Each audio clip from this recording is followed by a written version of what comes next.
Cultural differences.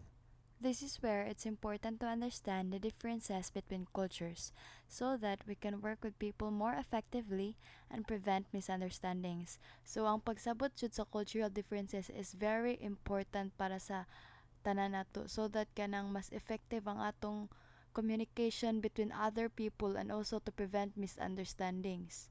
So, before we continue with the topic, I just want to tell you who I am. I'm Mayfer Lumakad, your reporter for today's topic. So, what are the seven dimensions of culture? The seven dimensions of culture were identified by the management consultants von Trompenaars and Charles Hampden Turner, and the model was published in their 1997 book, Riding the Waves of Culture. So Trompenaars and Hampden Turner developed the model after spending 10 years researching the preferences and values of people in dozens of cultures around the world. As part of this, they sent questionnaires to more than 46,000 managers in 40 countries.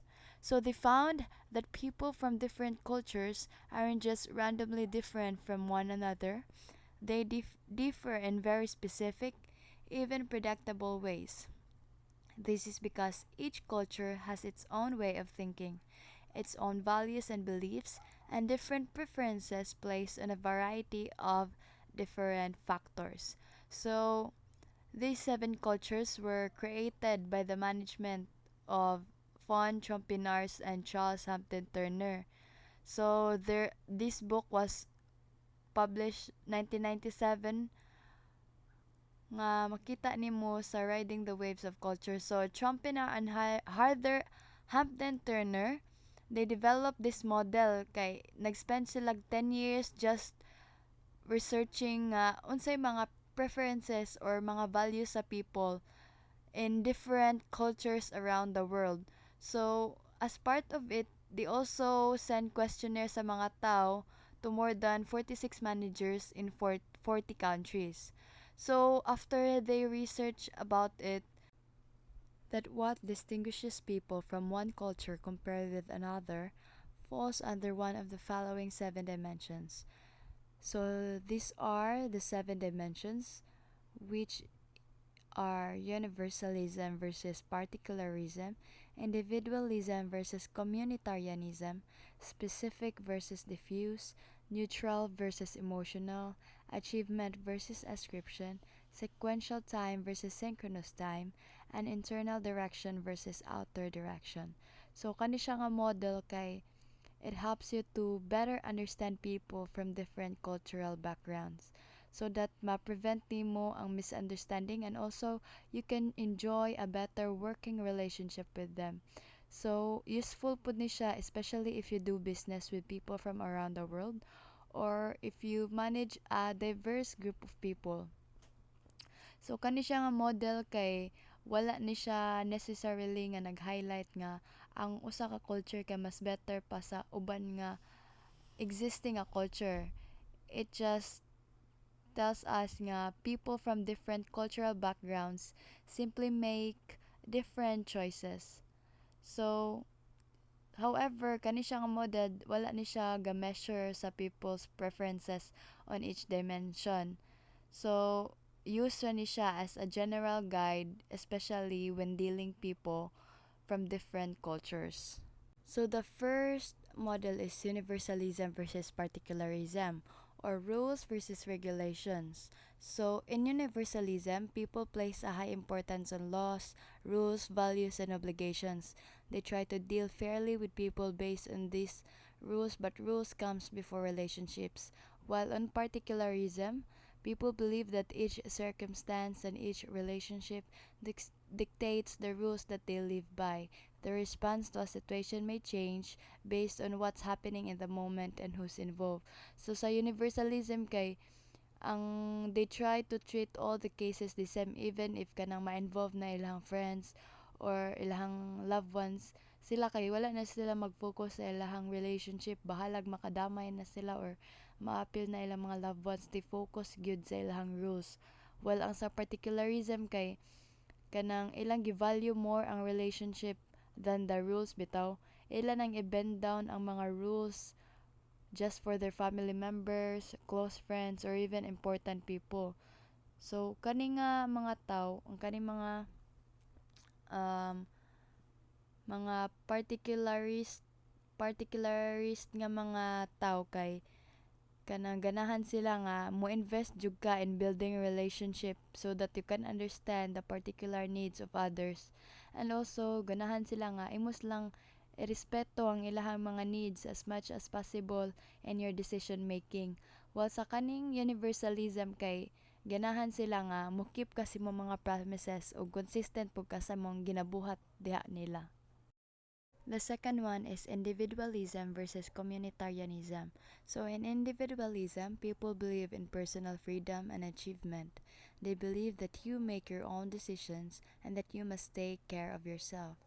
While in communitarianism, people believe that the group is more important than the individual. The group provides help and safety in exchange for loyalty. The group always comes before the individual. So, ang kaning ay mga individualistic nga cultures kay ni-believe ni siya nga kanang kung unsay mahitabo sa imong kinabuhi, resulta dyan na sa imuhang kaugalingon nga choices.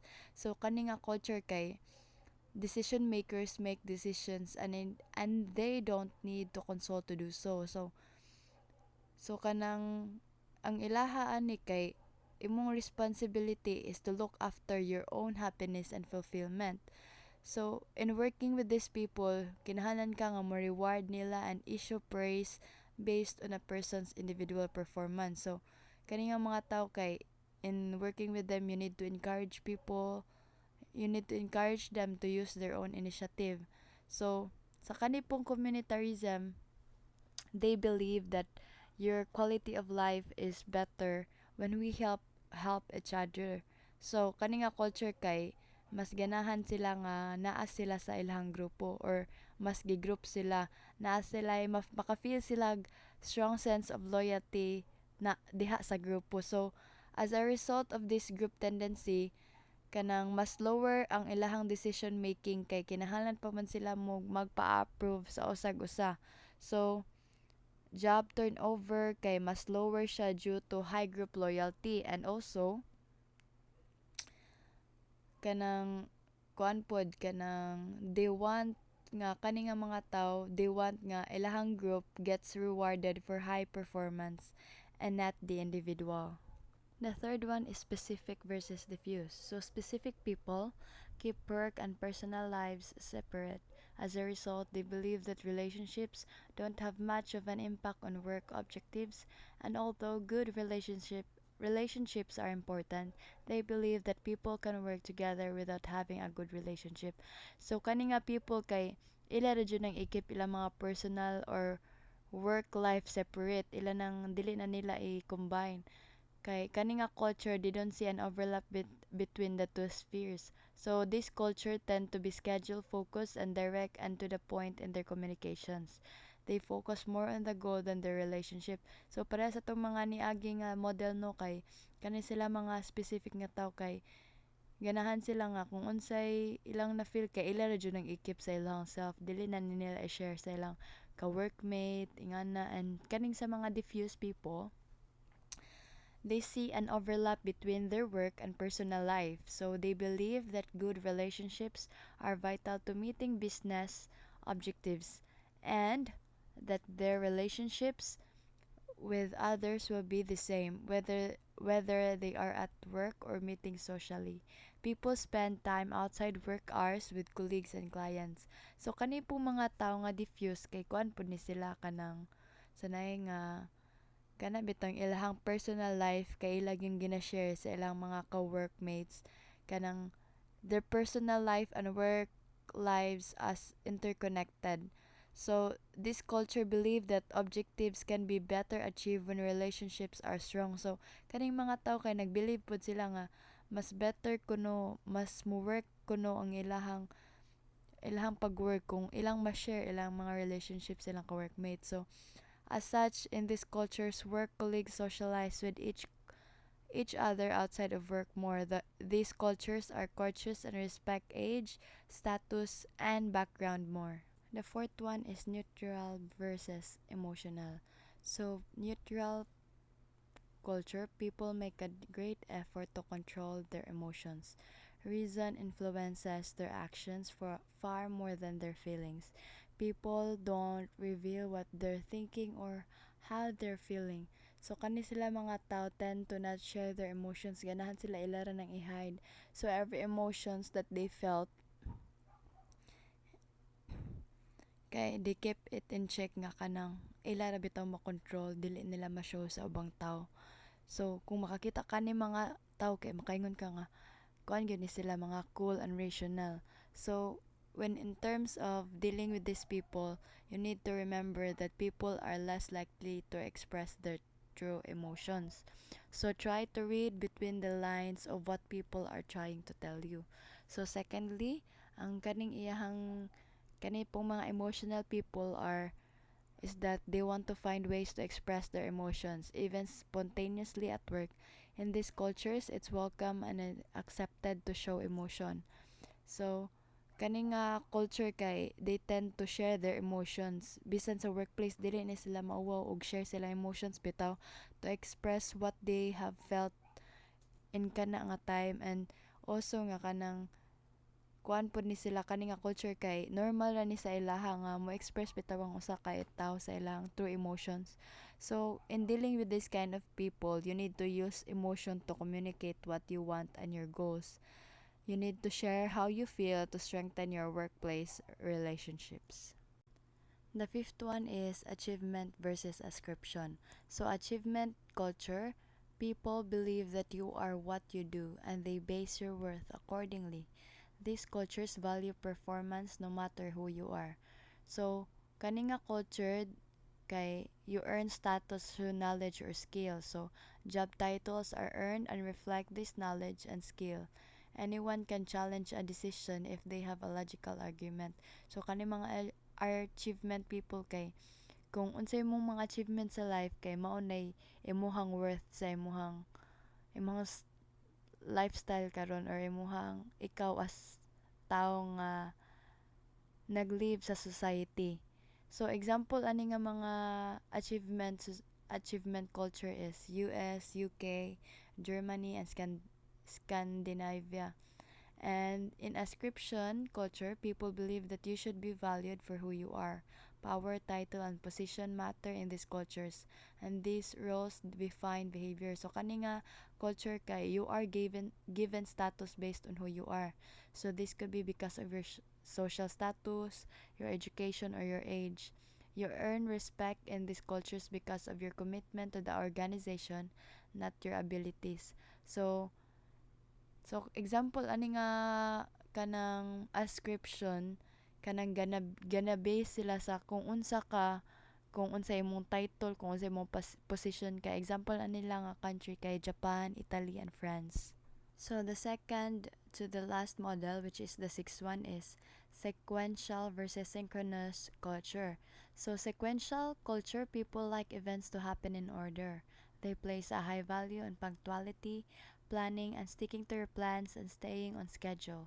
In this culture, time is money and people don't appreciate when their schedule is thrown off. So kaning nga mga tao, kaning culture nga sequential kay ila ginang gina-value ang time, that their time is very important. Sa ginaingon pa nato kanang time is gold. So kani nga mga tao, they like projects to be completed in stages, like detailed bitaw ilang mga ilahang pagkatrabaho. So time is money and importante na sa ilaha nga each stage is finished on time. So sa ilaha pud kay rude pud kay na nga ma-late ka sa mga meetings. And in dealing with this kind of culture, you need to keep to deadlines and commitments, and also try not to deviate from the set schedule, and you should show up on time. So on the other hand, sa synchronous nga culture, people see the past, present, and future as interwoven periods. They often work on several projects at once and view plans and commitment as flexible. So kani pud nga mga people, kani nga mga tao kay they believe nga kaning past and present and future kay connected bitaw. They also believe nga kanang sa usa ka oras dili lang ka makabuhat og usa ka butang. kanang dapat flexible ka nga makabuhat kag kanang kuan bitaw kanang duha tulo nga buhatonon, and also nga kanang also nga ilaha pong resulta pud ani kay ang ilahang plans ug deadlines kay flexible. So it also explains why punctuality is less important. So when dealing with this kind of people, you should allow people some autonomy within the schedule, and also you should allow time for people to arrive late to meetings. Last but not the least model of the seven dimensions of culture is internal versus outer direction. So, internal culture, people believe that they can control nature or their environment to achieve goals. This includes how they work with teams and within organizations. So, these people believe that they can control their environment to achieve their goals. So, their focus is selfish, oneself, one's team, and one's organization. So, kani nga internal direction type of culture kay being a winner is important, and aggressive personalities are thus prevalent. While in outer direction culture, people believe that their nature or their environment controls them. They must work with their environment to achieve goals. At work or in relationships, they focus their actions on others, and they avoid conflict where possible. People often need reassurance that they're doing a good job. So this kind of people, this kind of culture, they believe that they must work with their environment to achieve their goals. So ilaha ani kay 'di ba sa internal kay being a winner is important. Sa ilaha pod nga side kay being a winner is not important as maintaining a strong relationship. So they focus more on environmental factor like relationships to achieve their goals. So that was the seven dimensions of culture, guys. So note that there is a reason why we score the person and not the country they are from. This is because within individual countries, there are cultural differences from one region to the next. So we score the individual to avoid overgeneralizing. Be sensible in how you apply the model. Treat people as individuals and remember that there are many factors that will have a bearing on how you communicate and interact with other people. So I hope you've learned something today, and thank you for listening.